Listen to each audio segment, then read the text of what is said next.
block paint is complete. Looks pretty good. A majority of your time will be spent masking the water pump ports and the front cover area. I did not want to paint those. Probably could, I don't know. But pretty happy with the results. The paint we're using is Rust-Oleum Gloss Black Engine Enamel. Didn't even use half a can, probably. I could probably do a second coat, but not going to.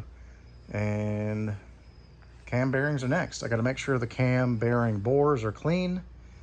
And this weekend, I believe we're going to start on cam bearings. So here we go. Thanks for watching.